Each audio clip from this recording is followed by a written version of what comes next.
አንድ ሰው ሰባት ነገሮችን ውስጡ አምላክ ስላኖረበት በቀን 7 ጊዜ ሊጸልይ ይገባዋል ማለት ነው። ሰዎች ይዘናጋሉ፣ ትንሽ ጥቃት ይደርስባቸዋል ማለት ሰው ሲፈዝልኝ ነው በፀሐይ ሙቀት የሆነ ክፉ ነገር ሊያስብ ይችላል።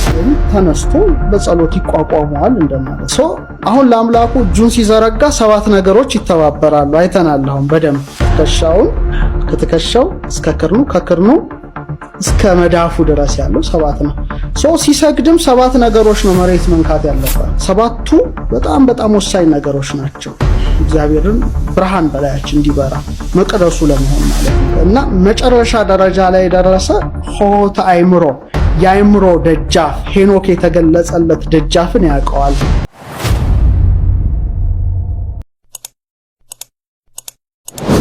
አንድ ሰው ጸሎት ሲጸልይ እንዴት አድርጎ ነው የሚጸልየው?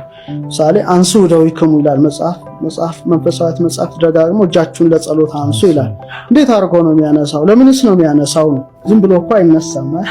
ስታነሳም ለምንድን ነው ማነሳው ብለህ ስታነሳ አንድ ሰው እጁን እንዲህ ብሎ ይጸልያል። አንድም ሰው ትልቅ ምህላ ሲያደርግ እጅ እንደዚህ ይዘረጋል። በዚህ ውስጥ ቆሞ ነው የሚጸልየው። በደንብ አድርገህ ጂኦሜትሪውን ተመልከት። እግዚአብሔር የሰራው እንዲህ ይዘረጋ ሌላ ቅርጽ ነው። እንዲህ ለጸሎት ሲዘረጋ የተለያየ እና መቅረዙን ነው የሚሰራው። መቅረዙ ስንት ነው? 7 ብራንች አለው። 7 ብራንች አለው።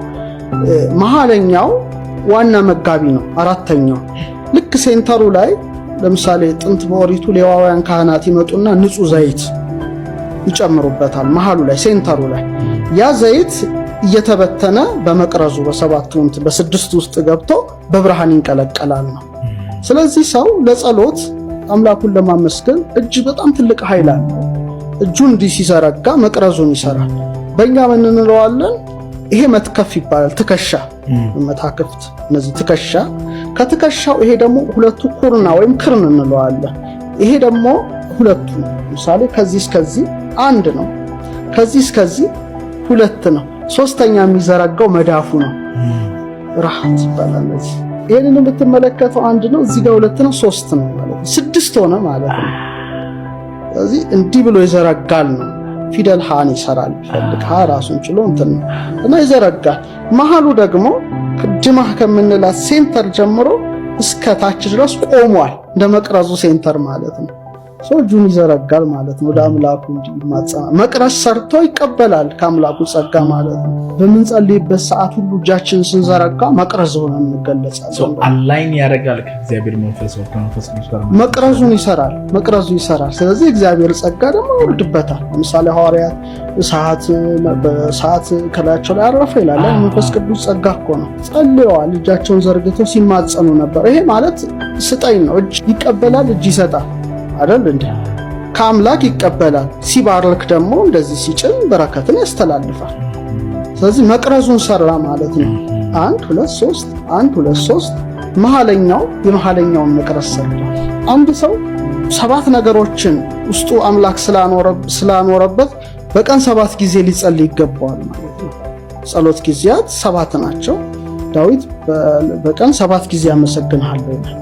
ስለዚህ ግዴታው ነው። አንድ ሰው መች ሰዓቱ አለ ወይስ ጠዋት ይጸልያል? በኢትዮጵያ አቆጣጠር እንግዲህ 3 ሰዓት ይጸልያል። ጠዋት ማለት ስንት ሰዓት? ከእንቅልፉ ሲነሳ ማለዳ ላይ 1 ሰዓት ሊሆን ይችላል፣ ከ12 እስከ 1 ሰዓት።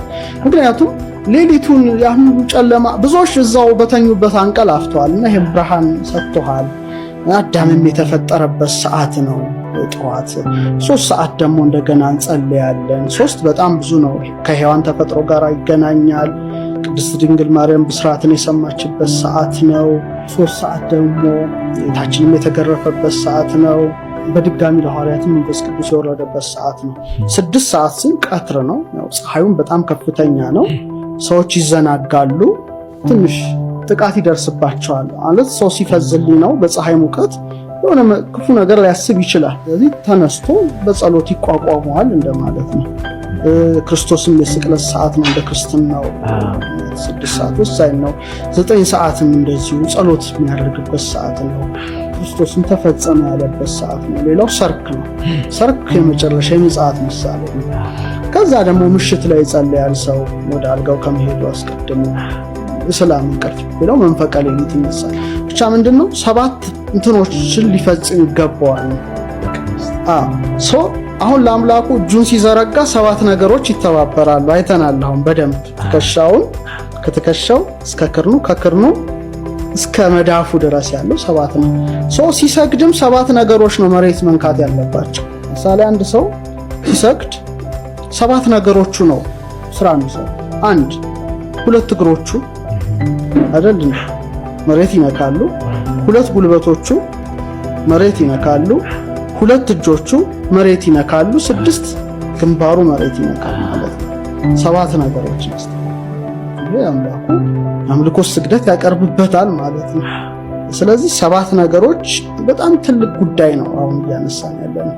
ስለዚህ ሰዎች በራሳቸው መቅረዝ ሆነው ብርሃን ከሆኑ 7 ሀብታት ከእግዚአብሔር ይሰጣቸዋል ነው ቅዱስ መጽሐፍ። በተለይ ኢሳይያስ 11:3 ላይ እነዚህን 7 ሀብታት ያነሳል። መንፈሰ ጥበብ የሚለው አለ፣ የጥበብ መንፈስ ነው። ሁለተኛው መንፈሰ አእምሮ፣ የእውቀት መንፈስ። ሶስተኛው መንፈሰ ኃይል የማድረግ መንፈስ። አራተኛው መንፈሰ ምክር ይላል፣ ጥሩ ምክር የምታውቅበት መንፈስ ነው። 5ኛው መንፈሰ ልቡና፣ ማስተዋል ይደርሳል። 6ኛው የእውነት መንፈስ።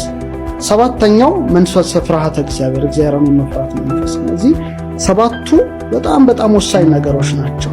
እግዚአብሔርን ብርሃን በላያችን እንዲበራ መቅደሱ ለመሆን ማለት ነው፣ ለመሰራት። ስለዚህ የኢትዮጵያ ሊቃውንት ትልቁ ማለት በጣም የከበረው ዕውቀት ላይ የደረሱ ሰዎች ይህን ነገር ጠቅልል አድርገው የሚያዩበት አንድ የቅዱስ መጽሐፍ ክፍል አላቸው። ይኸውም ዘካርያስ ትንቢት ላይ ምዕራፍ 3 ቁጥር 9 ላይ ምን የሚለው አለ? በዲበ አሐቲ እብን 7 አዕይንት ይላል።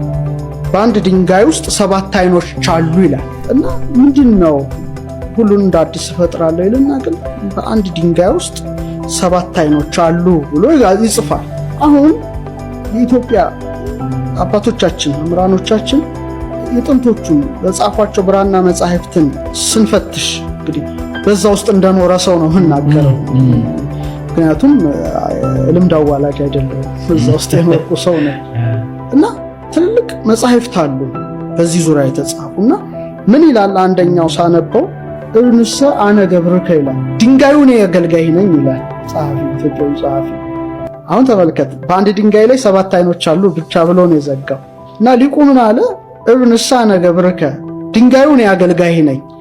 በዲበ አሐቲ እብን ዘአብርሃይከ 7 አዕይንተ፣ በአንድ ድንጋይ ውስጥ 7ቱን አይኖች እንዳበራ ከማሁ አብር 7 አዕይንተ ልቤ፣ በተመሳሳይ መልኩ 7ቱን የልቡናዬን አይኖች አብራ ይላል። ትልቅ ጸሎት ነው ካለ በኋላ ወይኩን ልቤ ከመመብረቅ ፈጣን ወከመ ነጎድጓድ ግሩም፣ ልቤ እንደ መብረቅ የፈጠነ አድርገው እንደ ነጎድጓድም ግሩም አድርገው።